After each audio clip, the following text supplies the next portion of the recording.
بسم الله الرحمن الرحيم.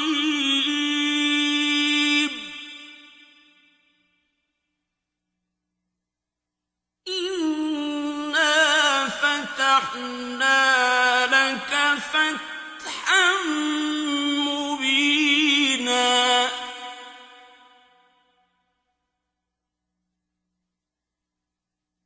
ليغفر لك الله ما تقدم من ذنبك وما تأخر ويتم نعمته عليك ويهديك صراطا مستقيما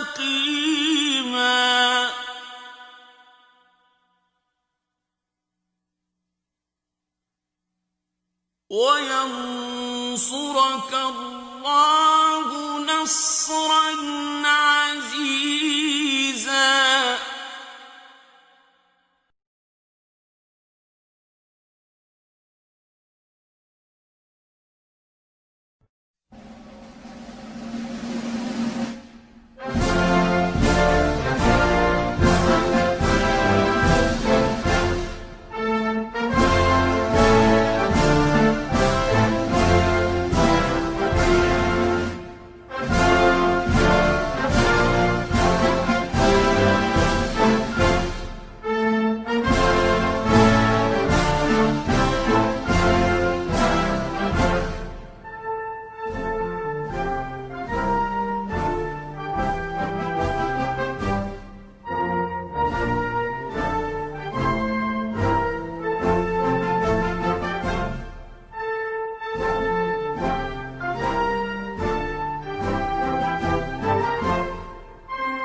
بسم الله الرحمن الرحيم.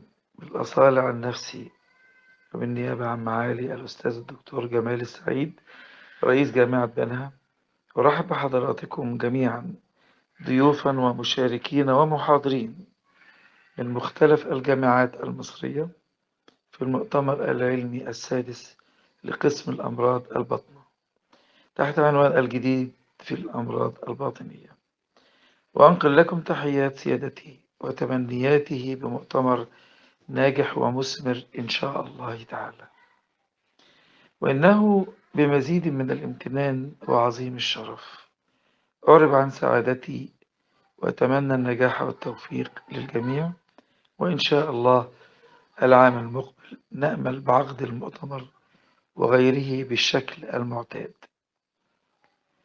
وبمشاركة جامعة بنها كلية الطب وجامعات القاهرة وعين شمس والزقازيق والمنوفية ودمياط في المؤتمر.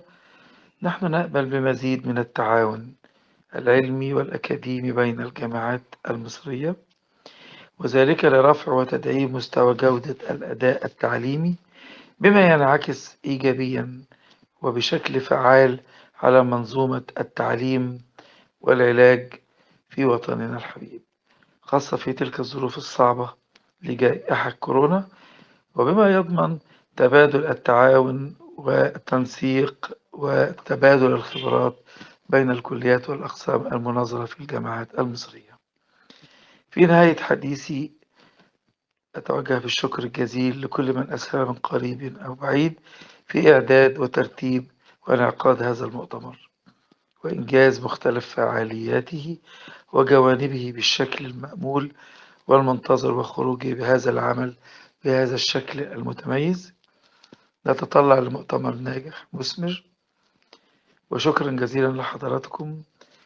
حفظ الله مصر وحفظ الله بلدنا الحبيب وأدام الله عليها نعمة الأمن والأمان، وشكرا جزيلا، والسلام عليكم ورحمة الله وبركاته.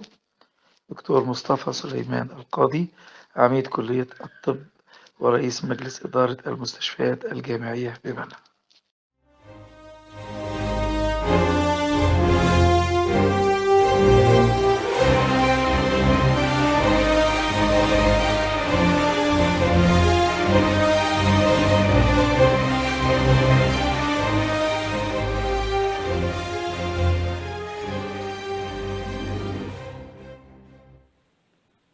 بسم الله الرحمن الرحيم.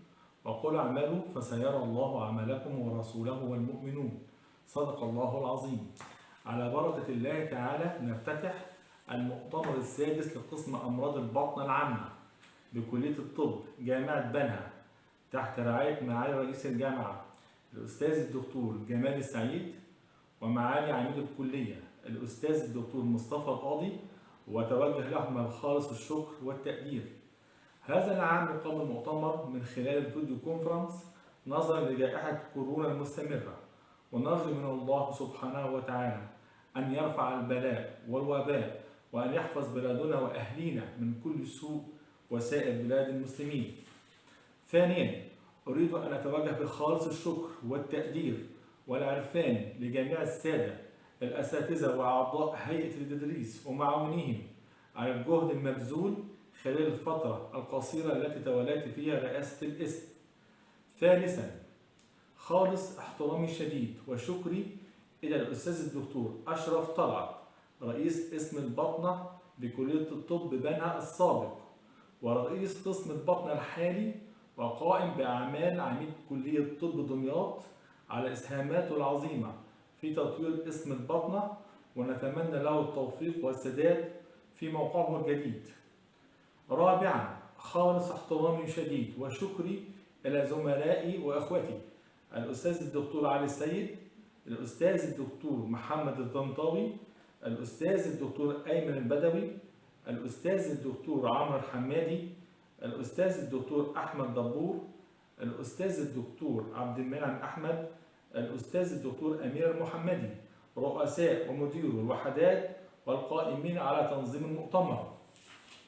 خامسا، خالص الشكر والتقدير لجميع السادة الأساتذة الأفاضل من جميع كليات الطب بجامعات مصر على تواجدهم المحترم للمشاركة والإسهام لنجاح هذا المؤتمر الطبي.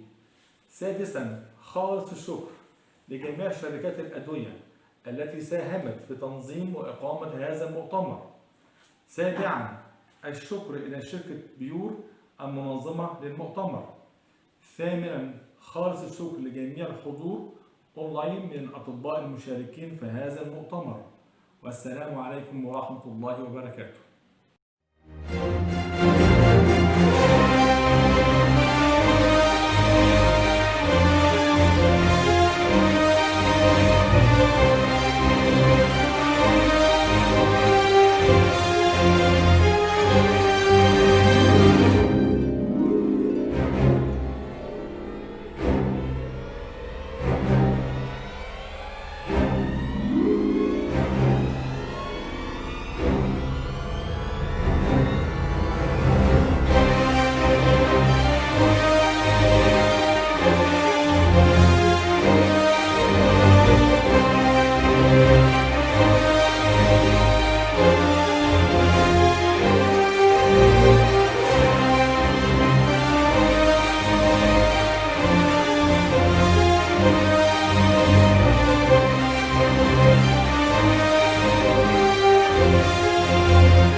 بسم الله الرحمن الرحيم. زملائي الأعزاء، نفتتح الآن جلسات العلمية لمؤتمر اسم البطنة السادس في باكورة أعمال ونشاط الأستاذ الدكتور محمد العسال رئيس القسم الجديد، وبنتمنى له إن شاء الله التوفيق في مساره العلمي. ومعايا في الحقيقة في رؤساء الجلسة الأولى معي الأستاذ الدكتور نبيل خطاب، الأستاذ الدكتور سامح باجت، والدكتور محمد طنطاوي، ومعنا متحدثون الأستاذ الدكتور حسن جلال هيقدم استراتيجي اوف كيدني ديزيز بريفنشن، والدكتور أحمد وجيه هيكلمنا عن membranous glomerulonephritis in certain situations، والدكتور صدام حسن هيكلمنا عن المانجمنت اوف انيميا in kidney disease. وطبعا احنا حقيقة كنا دايما متعودين في أول جلسة الأستاذ الدكتور متولي الشهاوي ربنا يديله الصحة غاب عنا اليوم لظروف وفاة والدته، نتمنى له إن شاء الله الجنة وله الصبر والسلوان. فيتقدم الأستاذ الدكتور حسن جلال إذا كان جاهز يبدأ لنا المحاضرة بتاعته استراتيجي of chronic kidney disease. وهو حقيقة الدكتور حسن جلال من أبنائنا الأعزاء النشيطين، بدأ نشيطا ويستمر نشيطا، واكيد الموضوع بتاعه ده موضوع حساس قوي هيلم كل موضوعات البطنه تقريبا، يعني سواء اذا كان رينال بروبلمز او سيستميك بروبلمز اكيوت او كرونيك، لان الاستراتيجي اوف بريفنشن ده موضوع كبير جدا يهم كل المتخصصين، يعني امراض القلب وامراض الكبد والجهاز الهضمي، امراض الدم، امراض المناعه، امراض الروماتيزم، كله بيشمل كله. فاحنا ان شاء الله نتشوق نستمع منه الى محاضره جميله، وباذن الله بعديه الاستاذ الدكتور احمد وجيه، وبعديه الدكتور صدام، وبعد كده نفتح المناقشه بعد انتهاء المحاضرات الثلاثه ان شاء الله. فليتفضل الدكتور حسن جلال وتاخدين الموضوع.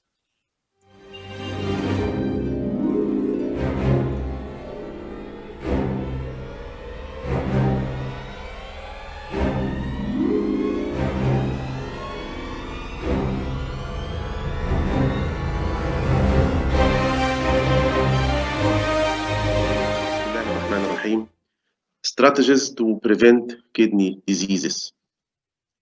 The main points are introduction, definition and the classification of chronic kidney disease prevention, primary prevention of chronic kidney disease, secondary prevention of chronic kidney disease, tertiary prevention of chronic kidney disease, approaches of identification and the prevention of chronic kidney disease. Introduction. Estimates suggest that 800 million persons might have chronic kidney disease, with the current global CKD prevalence being between 11 and 13% of the world population. CKD is an irreversible disease state without a cure. Its severity often worsens over time, and it is associated with clinically significant comorbidities and adverse outcomes. Patients with the most severe form of CKD will have a short life expectancy unless they receive kidney replacement therapy in the form of dialysis or kidney transplantation. Globally, 3 million people currently have end-stage kidney disease, and their lives depend on expensive dialysis therapy. Hence, the global burden of this non-communicable disease is immense.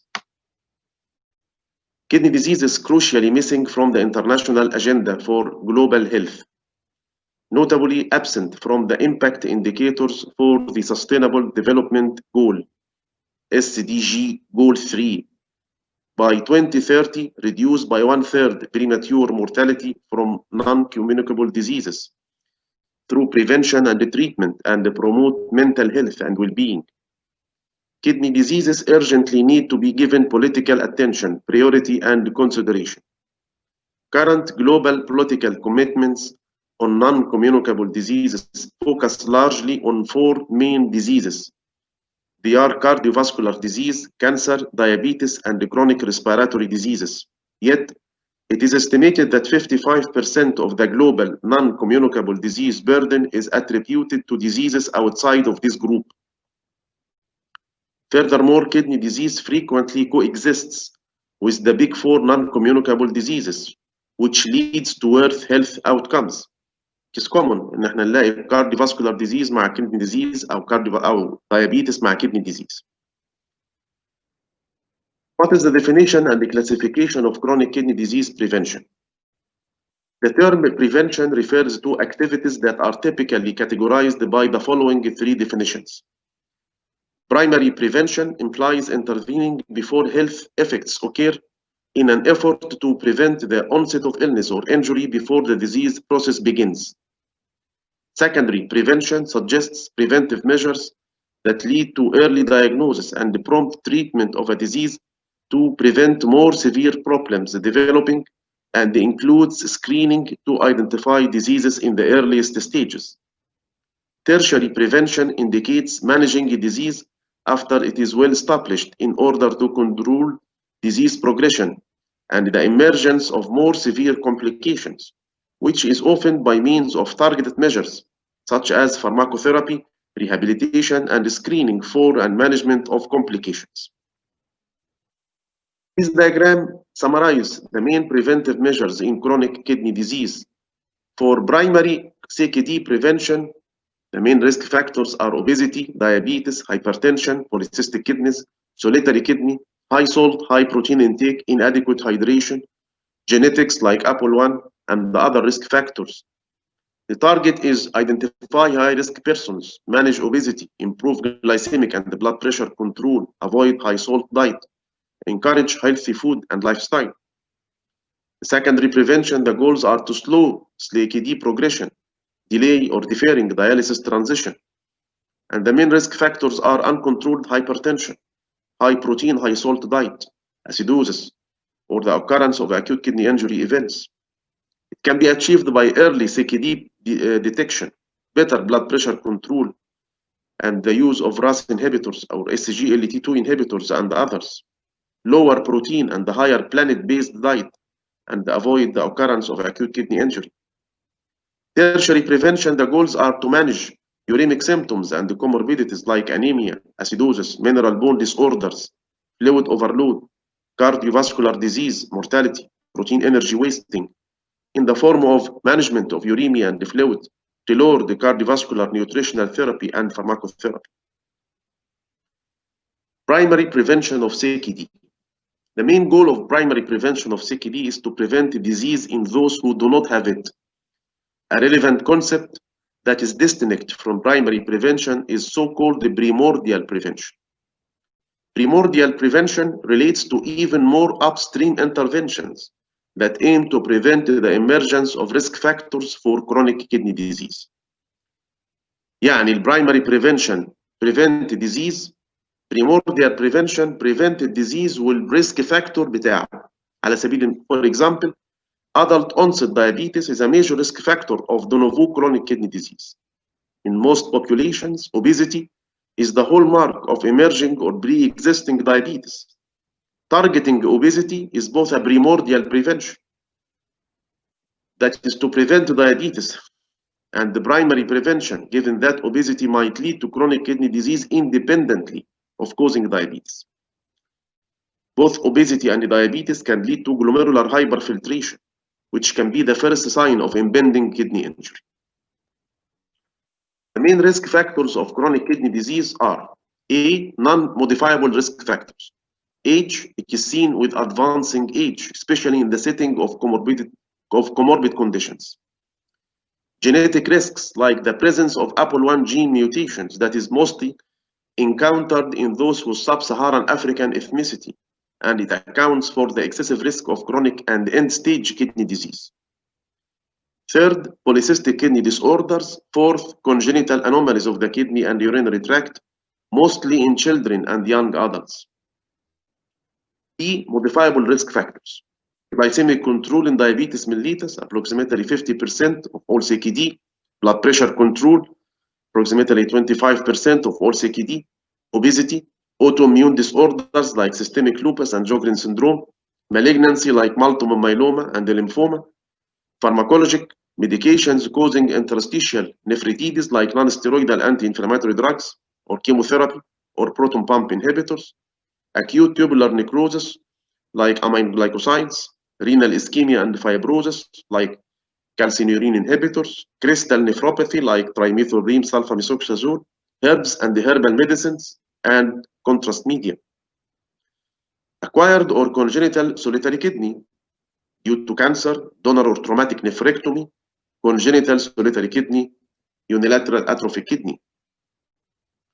Cardiovascular risk factors and diseases, the so-called cardiorenal syndrome, like heart failure, liver diseases, the so-called hepatorenal, like HCV, HBV, NASH, acute kidney injury, like acute tubular necrosis, acute interstitial nephritis, repeated acute kidney injury bouts can cause chronic kidney disease, acute glomerulonephritis, like post-infectious, smoking, environmental factors like exposure to heavy metals like lead, acquired urinary tract disorders and obstructive nephropathy, like stones, benign prostatic hypertrophy, and prostate cancer in men, gynecologic cancers in women.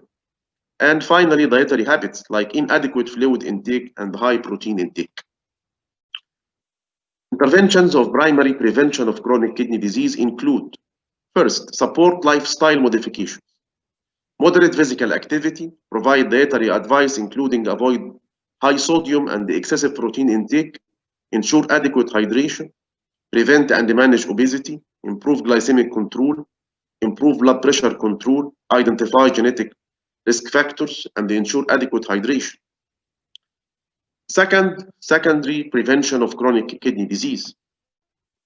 Given the often asymptomatic nature of chronic kidney disease in its early stages, the secondary prevention of chronic kidney disease focuses on screening measures to detect the early signs of chronic kidney disease, as example, microalbuminuria, hematuria, and mild elevations in kidney filtration markers, such as serum creatinine and cystatin C levels. Relevant to this goal are patients with stage 1 or 2 CKD, that is with estimated GFR more than 60 milliliter per minute per 1.7 square meter body surface area, especially with albuminuria, as well as patients with CKD stage 3A, that is estimated GFR of 45 to 60 milliliter per minute per 1.7 square meter body surface area plus minus albuminuria. Interventions of secondary prevention of CKD. The goal of secondary prevention is to prolong the functioning life of the kidney and to slow chronic kidney disease progression. Hypertension and diabetes should be controlled to prevent faster CKD progression. Mitigating the severity of proteinuria and lowering intraglomerular pressure using both pharmacotherapy such as angiotensin pathway modulators and SGLT2 inhibitors, and dietary interventions including a low salt and low protein diet to achieve a total protein intake target of 0.6 to 0.8 gram per kg ideal body weight per day, with more than half of it being from plant-based sources. Next, avoid acute kidney injury events, as they can accelerate CKD progression. The use of vasopressin V2 receptor antagonists in adult polycystic kidney disease. Tertiary prevention of chronic kidney disease. The main goal of tertiary prevention of CKD is to avoid kidney failure in those with moderate to advanced CKD, that is with estimated GFR less than 45 milliliter per minute per 1.7 square meter body surface area, and to delay initiation of dialysis if possible and without causing harm. Explore and develop novel kidney preservative and supportive therapies. The main interventions are the prevention of acute kidney injury, given that superimposed acute kidney injury events in advanced CKD might not only accelerate progression to end-stage kidney disease, but also can lead to the inevitable need for dialysis, which can then result in hypotensive episodes during dialysis therapy with superimposed ischemic injuries to the kidneys. Also, nephrotoxic agents or hypotensive events that can cause acute kidney injury should be avoided. Worsening cardiac function in the form of hemodynamic cardiorenal syndrome and fluid retention is another risk factor for accelerated CKD and the transition to dialysis for fluid management. Uncontrolled and recurrent hyperkalemia events like dietary and drugs should be avoided. Effective management of CKD comorbidities might delay the need for dialysis therapy, including management of anemia, mineral bone disorders, and metabolic acidosis. Low protein diets should be continued to limit the burden of nitrogenous end products and to better control uremia. Finally, the advent of novel therapies for uremic symptoms, such as pruritus, nausea, vomiting, and muscle cramps, will markedly help the patients during this stage. Approaches to identification and the prevention of chronic kidney disease. The lack of awareness of CKD around the world is one of the reasons for late presentation of CKD in both developed and developing economies. Given its asymptomatic nature, screening of CKD plays an important role in early detection. Currently, most will promote a targeted screening approach to early detection of CKD. Some of the major groups at risk for targeted screening includes patients with diabetes, hypertension, those with family history of CKD, individuals receiving potentially nephrotoxic drugs, herbs, or substances, or taking indigenous medicine, patients with past history of acute kidney injury, and individuals older than 65 years. CKD can be detected with two simple tests: a urine test for detection of proteinuria and the blood test to estimate the glomerular filtration rate. Who should perform the screening is always a question, especially when the healthcare professional availability is a challenge in lower income economies. Physicians, nurses, paramedical staff, and other trained healthcare professionals are eligible to do these screening tests. The incidence of CKD, rate of progression, and the effectiveness of drug therapy were major drivers of cost effectiveness, and thus CKD screening may be more cost effective in populations with higher incidences of CKD, rapid rates of progression, and more effective drug therapy. Interventions after screening is also important, and the patients detected to have CKD should be referred to primary care and general physicians with experience in management of kidney disease for follow-up.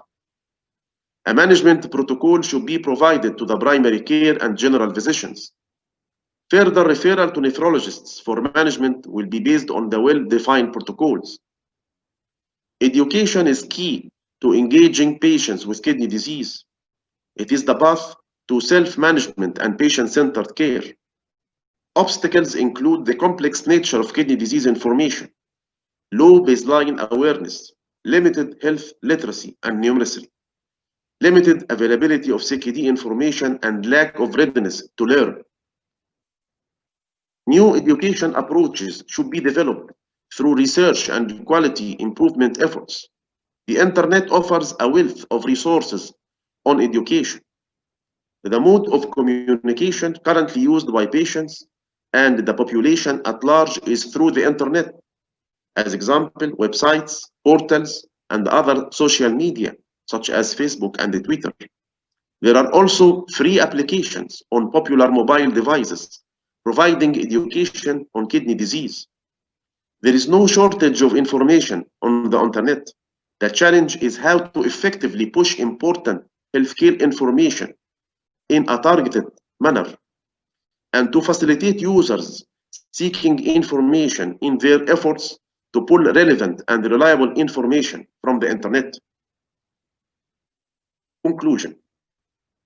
Various strategies and therapies are available to prevent disease before its onset, what is called the primary prevention, and during early disease stages, what is called the secondary prevention, and for effective management of established disease to prevent dialysis, what is called the tertiary prevention.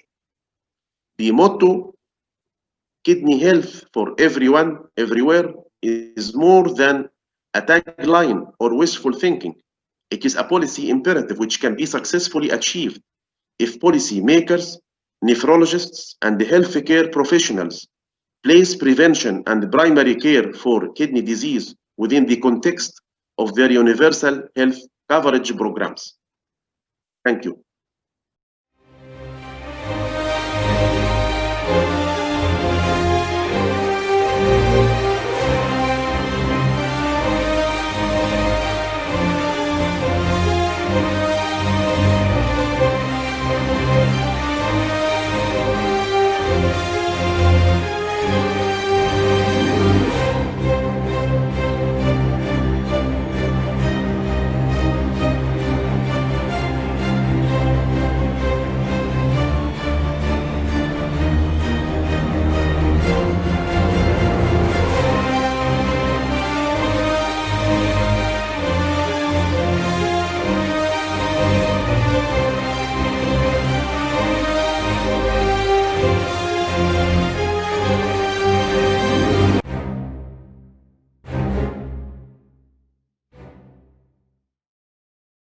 حقيقة بنشكر الأستاذ الدكتور حسن جلال for his concise talk to the target، وكما عودنا دايما خاض بينا في الموضوع ولخص لنا البريفنشن in 3 stages primary وسكندري وتيرشري، وحقيقة ادى نصائح كتيرة جدا للدكتورز والنيرسز والباراميديكال ستاف، وبنشكره على هذا. وحقيقة يعني نتمنى أن يوزع هذا التوك على الجميع، لأن الحقيقة بياخد في معظم الأمراض البطنة تقريبا وغير البطنة كمان، فبنشكره جدا والتزامه بالوقت إن شاء الله. والآن هنبقى مع الأستاذ الدكتور أحمد وجيه ليقدم لنا المحاضرة بتاعته من برينس جلوميرولونفرايتس. اتفضل يا دكتور أحمد.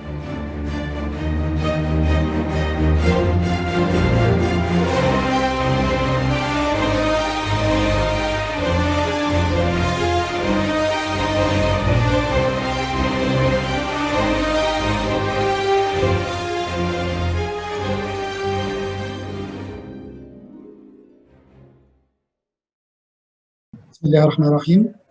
First of all, I want to thank Prof. Dr. Mohammed Al-Assal to give me this opportunity to chair in our conference department, and also to thank Dr. Mutwalli Shahawi, the godfather of nephrology in Balkh. Today we will discuss in one of hot topic in nephrology, membranous glomerulonephritis of era in antibilatory. Membranous glomerulonephritis is the most common cause of adult nephrotic syndrome. Few of these cases of membranous glomerulonephritis are secondary to systemic disease, but the major part of these cases are primary. Everything in primary glomerulonephritis point to autoimmune disease. If we review electron microscopic picture of these cases of primary glomerulonephritis, we will find subepithelial immune deposit. And in immunofluorescence microscopic examination, this immune deposit will consist of immunoglobulin G and T3.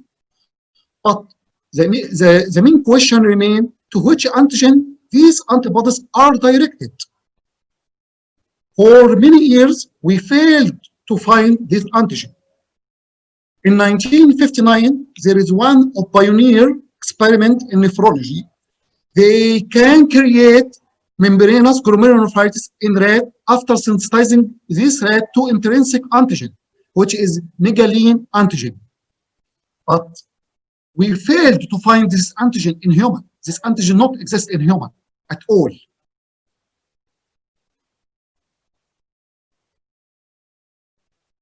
In earliest of this century, one female patient which was deficient in one podocyte antigen, which is neural endopeptidase.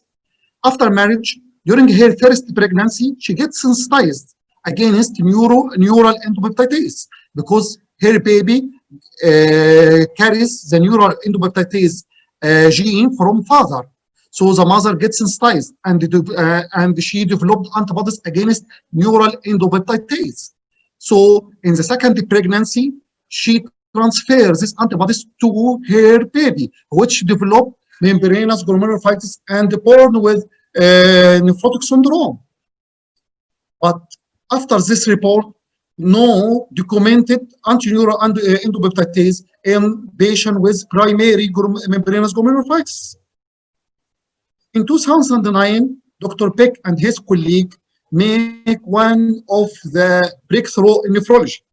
They took sera from many patients of different kidney disease, from diabetic kidney disease, from FSGS, from primary, from secondary glomerulonephritis. And they examined this sera against extract of kidney tissue. They found the sera of primary membranous glomerulonephritis can bind to the extract of these kidneys. Here, out of 37 patients with membranous primary glomerulonephritis, 22nd of this patient, their sera was positive for antibodies.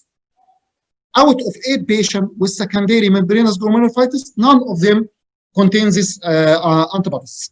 in other kidney disease, also almost were 22 patients, none of them can bind kidney tissue extract. And in the control group, which were normal, out of 30, none of them has antibodies in their serum.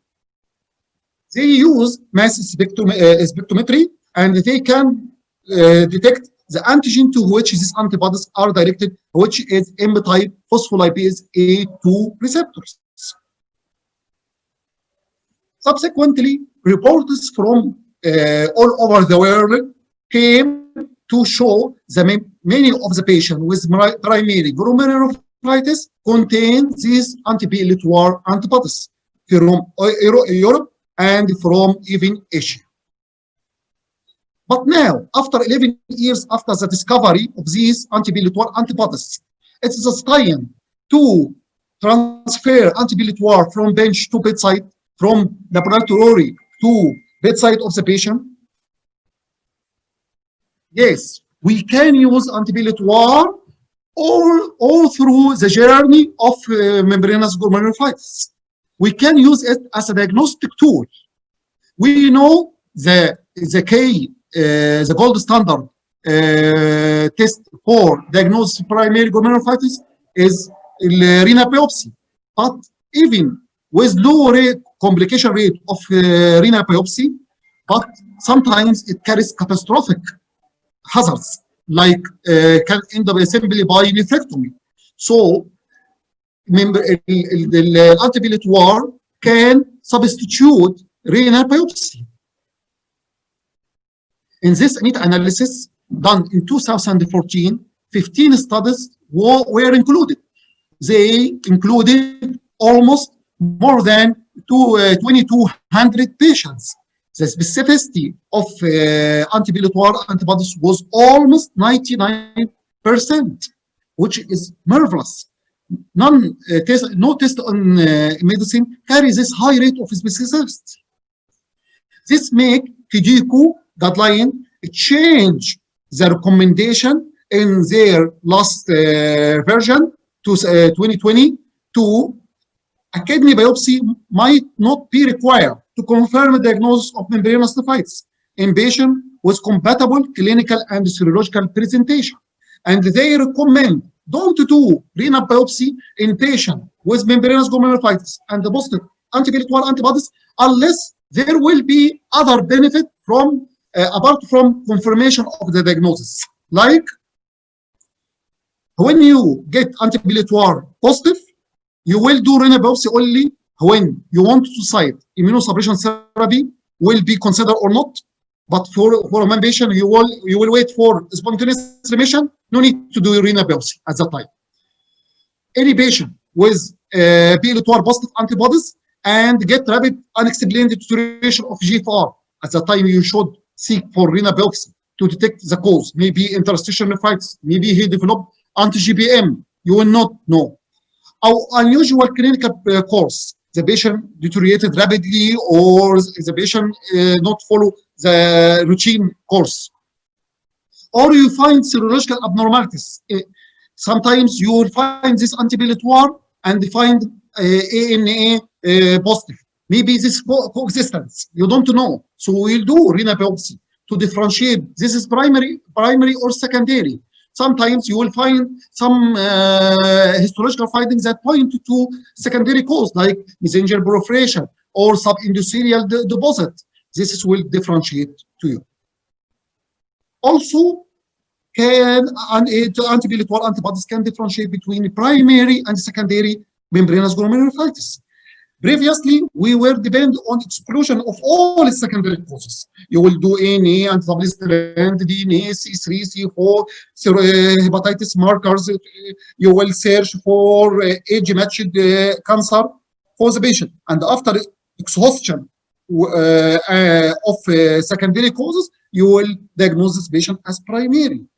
But now, with anti-PLA2R antibodies, this will be only primary from the start.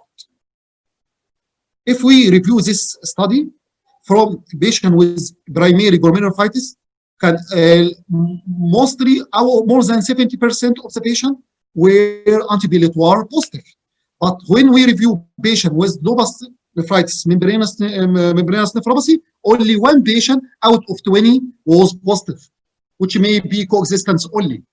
And the patient with hepatitis B virus-related membranous nephropathy, out of 16 patients were positive. And out of 10 patients with cancer-associated membranous nephritis, only 3 out of 10 were positive. So when you find antibilatory antibody positive, this is most likely primary membranous nephropathy. What is the role of antibilatory antibodies in the clinical course of primary glomerulonephritis? It is not only diagnostic, it will guide you through the therapy of this patient, when to treat, when to stop treatment, when to resume treatment again. If we review this study, we will show that during presentation with nephrotic syndrome, antibilatory titer were high. But during remission, antibilatory titers was almost very low. And when the patient relapsed again, the antibilatory level getting up again. Even when you correlate the antibilatory titer and degree of proteinuria, you will find that the low titer were associated with low level of proteinuria, but high titer of antibilatory were associated with high level of proteinuria. So antibilatory titer can tell you the severity of the disease. Even with antibilatory titer, you can decide which way patient will develop spontaneous remission and which patient will need. This remission will be only induced by therapy. So the patient in this meta-analysis, the patient who have low level of antibilatory developed spontaneous remission. But the patient who has the higher level of antibilatory, only the remission can be induced by therapy. So no need to keep this patient with higher level for 6 months waiting for spontaneous remission. From the start, if you get higher level and you follow this patient for 1 month without decreasing the level, or even the level increased, you should start therapy. This patient will not develop spontaneous remission. But from the start, if the patient has low level of antibilatory antibodies or low level of proteinuria, you can wait for this patient 1 or 2 months for spontaneous remission. Therapy and antibilatory antibodies. This make a group of scientists to make proposal for serology-based approach to the membranous nephropathy. From the start, if you get higher antibody titer or with any level of proteinuria, you should follow this titer every month. And if the titer is the same or going to increase, you should start the immunosuppression at all. But if you get the titer going down, so you should wait. Don't start immunosuppression. Most likely, this patient will go to decrease the titer every month, and after that, you will find the antibilatory antibodies disappeared from the serum. And after that, this is when the anti-titer disappear from the serum, this patient enter in immunological remission, and after that, the proteinuria will disappear, and the patient will enter in clinical remission. From the start, if you got low to moderate antibody titer and what level of proteinuria, you should follow up this patient by months, every 2 months. And if his clinical condition, nephrotic syndrome, and the titer remains the same or increased, you should start immunosuppression. And if the titer going down, you should wait. Don't start immunosuppression. Also, this patient present with nephrotic syndrome. If the patient from the start have subnotic range of proteinuria and the titer is going down or still the same, follow bi-monthly until remission. But if the titer is increasing again, you should start immunosuppression. Even after starting immunosuppression, you can use BL-2 anti-BL-2 antibodies to guide you. If there is rapid response and more than reduction, the reduction more than 90% of the titer of anti-BL-2 antibodies within less than 6 months, you can consider to stop this immunosuppression. But if the response unsatisfactory, less than 50% reduction at 6 months, you should modify your immunosuppression. Slow response means the reduction is less than 50% within 6 months. This you should continue immunosuppression. Anti-BL-2 antibodies and kidney response and kidney transplantation. Here, in the first trial, out of 26 patients with primary glomerulonephritis who developed renal failure and got kidney transplantation, 18 cases showed recurrence membranous glomerulonephritis. This was protocol biopsy in this patient. But out of 21 patients with primary glomerulonephritis biopsied because of clinical indication, no protocol biopsy, the renal biopsy showed recurrence in 7 patients. So membranous glomerulonephritis is one of the most common glomerulonephritis that require renal transplantation. Can anti-BL-2 help us to detect these antibodies? Yes. Even the anti-BL-2 has rule now, if you will transplant a patient who has history of primary glomerulonephritis, you can check the level of anti-BL-2 antibodies before the transplantation. If the patient is patient's level is low, you can start the transplantation with a standard immunosuppression therapy and follow up your patient. Antibodies level is going up or proteinuria appeared after transplantation, you should go for renal transplantation and augmentation of immunosuppression. But if you have a stable antibody titer or proteinuria, you should continue your standard immunosuppressive protocol. From the start, if the level is high, you should take precautions and you should start this patient with to give him rituximab before the transplantation. If you give him rituximab and no response of antibody titer, you should change your immunosuppression protocol or to give him new course of rituximab. If the antibody titer going down, you should continue on the maintenance immunosuppression. Rapid reduction of antibodies, this is dramatic response, and you can give him only the standard immunosuppression. Conclusion, anti-BL-2 antibodies can help you throughout the journey of membranous glomerulonephritis, can help you to diagnose the patient, can help you to decide which patient will receive therapy, can help you which patient can you decide to stop the therapy. No need to continue immunosuppression for him indefinitely. You can give him the immunosuppression for a short period, and once the titer disappears, that will be satisfactory response, and you can stop the treatment for him. Thank you.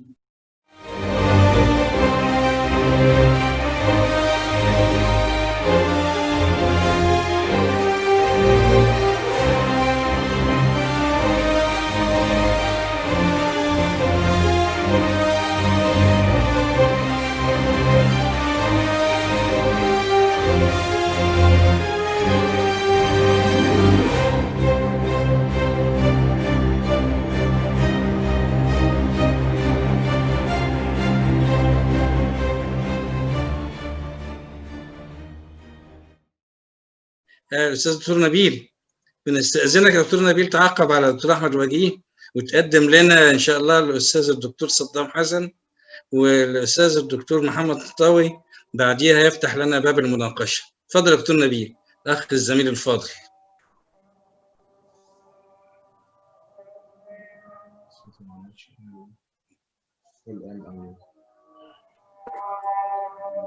دكتور نبيل. دكتور نبيل الصوت من عند حضرتك. افتح الصوت دكتور نبيل. افتح الصوت يا دكتور نبيل.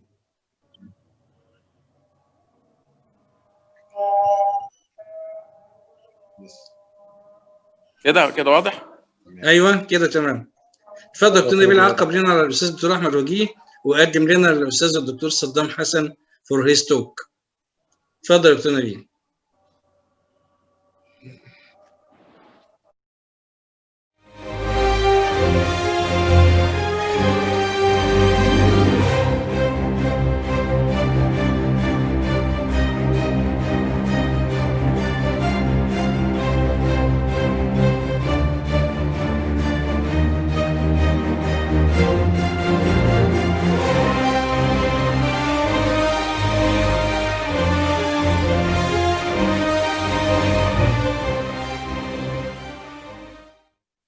بسم الله الرحمن الرحيم. الحقيقة المحاضرتين السابقتين كانتا مثمرتين، فيعني ننتقل. الصوت واضح ولا ايه؟ ايوه يا استاذ نبيل. ننتقل إلى الأستاذ الدكتور صدام حسن، هيكلمنا عن insights on anemia management and chronic kidney disease. والحقيقة دي بروبلم كبيرة احنا بنقابلها، فإن شاء الله هنلاقي الحلول مع الدكتور صدام حسن. فليتفضل.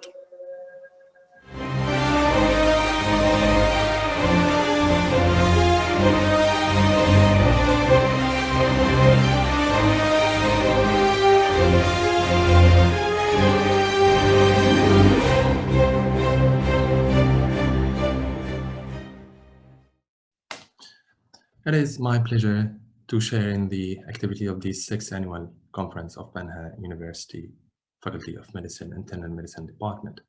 And I would like to thank the organizing committee for inviting me to share with you some of the new insights regarding anemia management in patients with chronic kidney disease. And what I'll be trying to do in the next 20 minutes or so is to address at first the significant limitations regarding our current treatment paradigm for anemia in patients with chronic kidney disease in terms of supplements of erythropoietin stimulating agents and iron therapy, and then try to explore some of the novel treatment approaches regarding some news coming from randomized control trials regarding some of the new molecules. Well, under normal physiology, erythropoiesis proceeds under strict control from erythropoietin hormone, which is basically secreted by the kidney, and it provides survival signals and maturation and differentiation signals for the erythroid precursors. At the end of this stage, the iron gets incorporated into the young reticulocytes and then released into the systemic circulation. Unfortunately, in patients with chronic kidney disease, there is a significant limitation of this mechanism. Regarding the erythropoietin, there is an absolute and relative deficiency in terms of the amount of erythropoietin available and the response to erythropoietin. In addition, there is again an absolute and relative deficiency in patients with chronic kidney disease.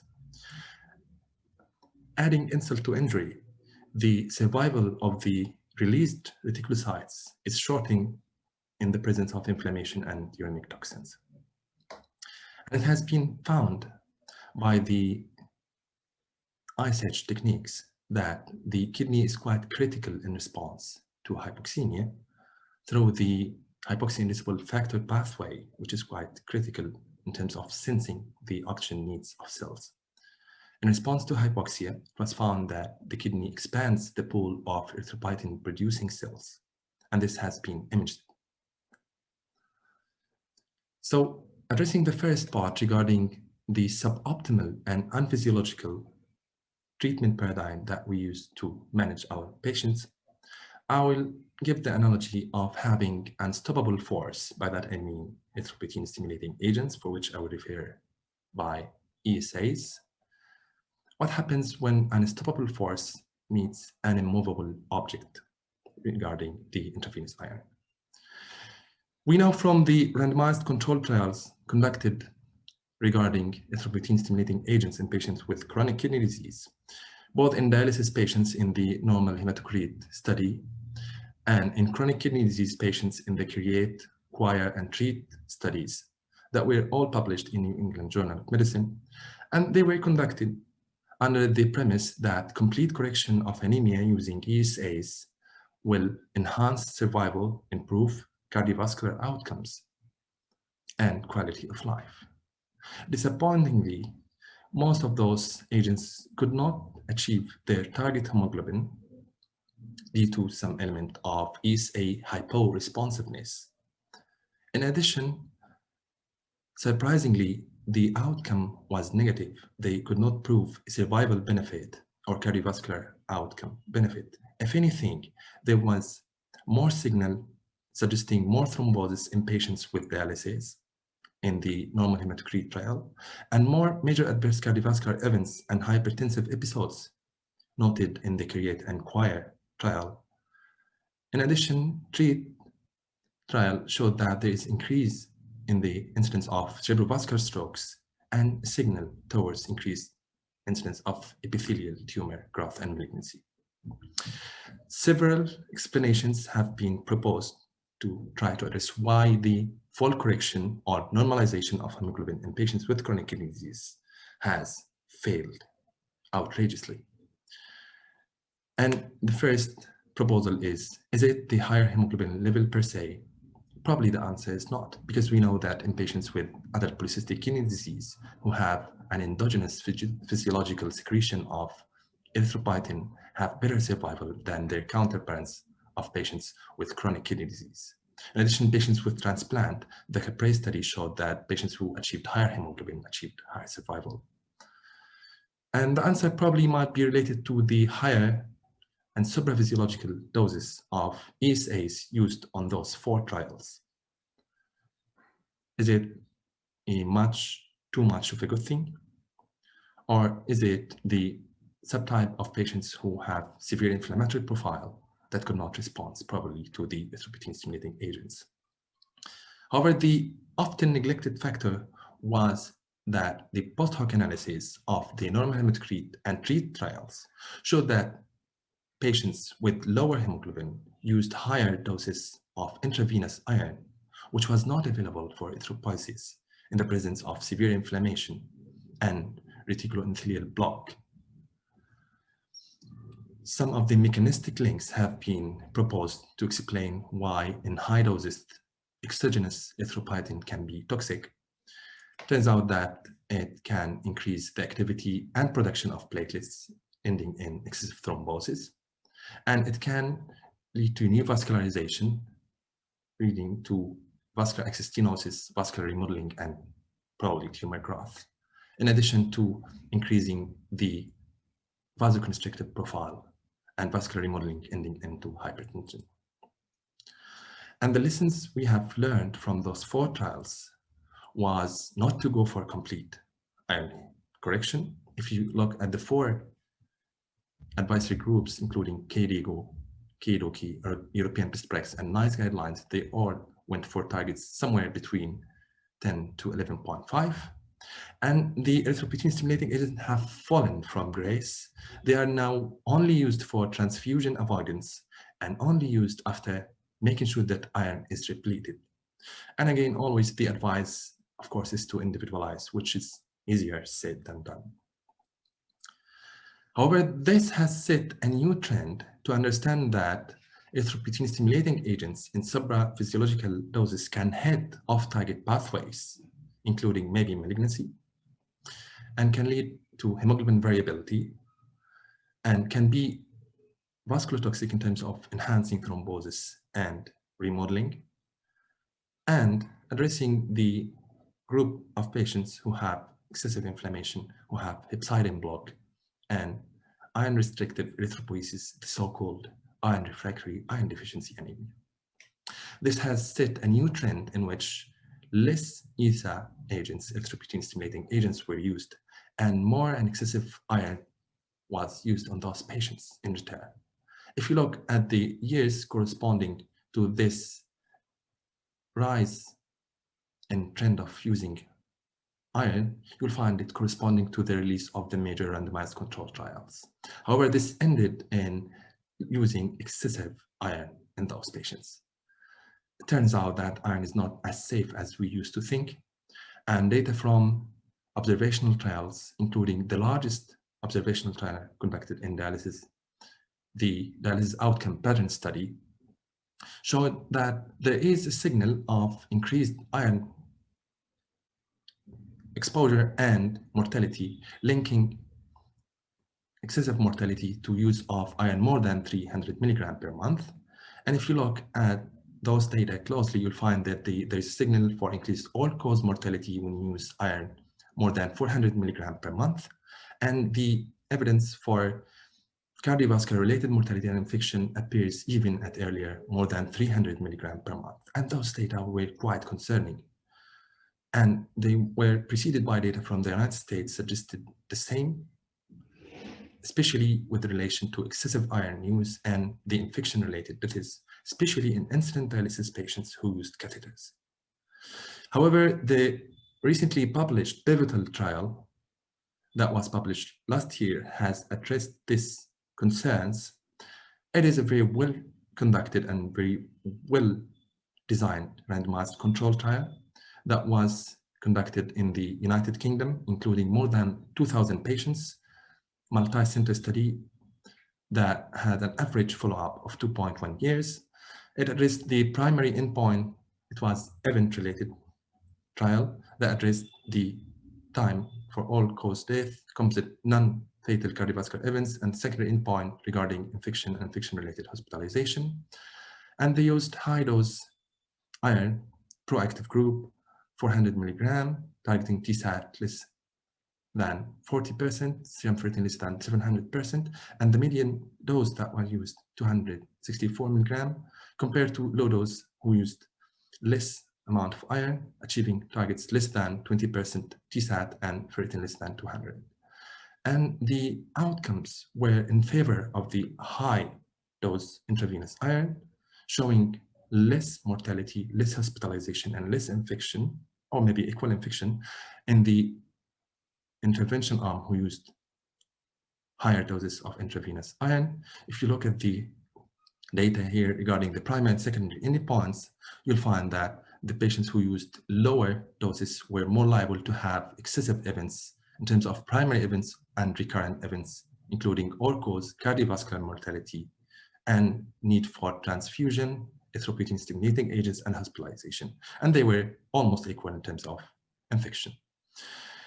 So there is actually a problem to reconcile the data that we have from randomized control trials that have repeatedly suggested that excessive iron intravenously is safe, as shown by the DRIVE study and pivotal trial, and in contrast to the data showed by observational studies who show a signal of increased harm, as shown in the DECIDE study and DOPS study.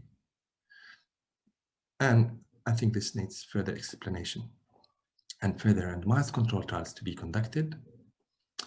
It is important to note that the markers that we use for measurement of iron status are far from ideal. And in patients who needed higher intravenous iron, the patients who had higher hemoglobin levels initially had higher mortality. And this might be explained in terms of the labile iron in plasma. And the basic assumption in this theory is that when you give excessive intravenous iron, it does not entirely go to the erythropoiesis pool. Instead, it gets incorporated and entrapped in the hepatocytes and macrophages. And there's evidence that the hepcidin, which is upregulated, leads to excessive iron trapping in macrophages that get incorporated into vascular endothelium and enhancing atherosclerotic plaque destabilization and rupture.